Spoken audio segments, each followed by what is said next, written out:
O senhor disse que o período de diaconato ainda viveu com ele. O senhor é padre há quanto tempo? 18 anos. 18 anos. Sacerdote. Então, ele não chegou a ver o senhor padre, então. Ele faleceu Não. antes, nesse período do diaconato.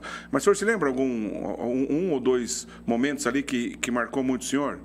O padre Gilberto foi ele que fez a entrevista para que eu entrasse no seminário. Então, ele me acolheu, ele leu a minha carta, onde eu dava ali meu testemunho. E uma coisa muito interessante, no meu testemunho eu tinha dito que eu era músico, que eu tocava violão e que conduzia grupo de oração. Ele falou para mim: filho, eu posso te fazer um pedido? Eu disse: pode, padre Gilberto. Você pode trazer o seu violão?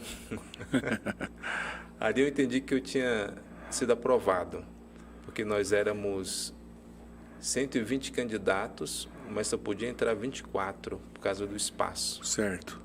Então eu fui para casa na expectativa de esperar 3 meses para entrar no seminário. E lá de Manaus, o senhor veio para cá, para São Paulo, somente por essa razão vocacional? Sim, eu deixei a minha terra, deixei o delicioso peixe de Manaus por causa do chamado.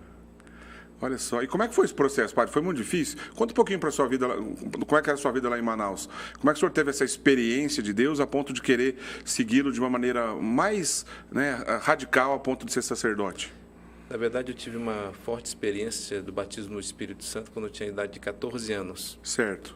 Então, eu era um adolescente um pouco revoltado, mas quando eu fui realmente tocado por Deus, num grupo de oração e depois fazendo um retiro, minha vida mudou completamente. Então, eu me apaixonei mesmo por Jesus Cristo e busquei constantemente o Cristo na oração, adoração, no terço.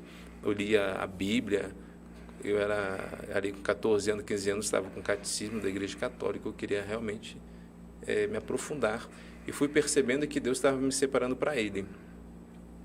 Foi aí que eu fiz uma convivência vocacional na minha arquidiocese de Manaus, ali para aprofundar um pouco o chamado.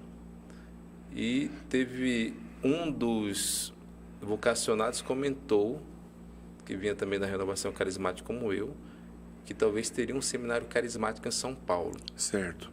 Então o tempo passou e eu ali na renovação, rezando, pedindo a graça de Deus, que Ele pudesse abrir as portas. Foi quando o coordenador diocesano de Manaus, ele falou para mim que tinha vindo aqui para um congresso nacional da Renovação Carismática e conheceu os salvistas, os antigos javistas, agora é salvista. Que antes chamava, a comunidade chamava Javé Salvador, não é isso? Javé Salvador.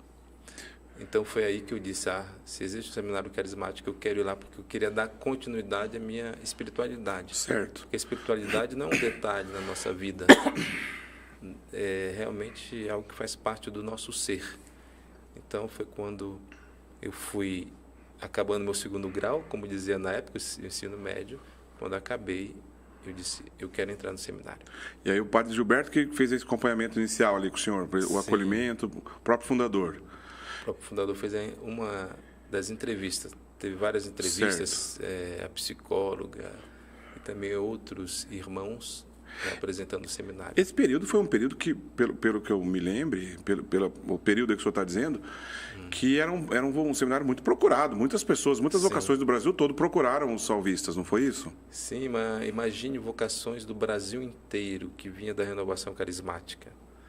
Foi a primeira realidade no mundo, um seminário que forma padres carismáticos. Certo. Inclusive, no início estava os responsáveis da renovação acompanhando um pouco, como o padre Eduardo, ele que trouxe a renovação para o Brasil. Sim. O padre Eduardo Douglas, o padre Jonas Abib, o padre Léo. Então foi algo que chamou realmente a atenção. Mas depois foi surgindo outras realidades, com a mesma espiritualidade, mas com carisma diferente. E agora, graças a Deus, a igreja está rica aí de carismas para evangelizar.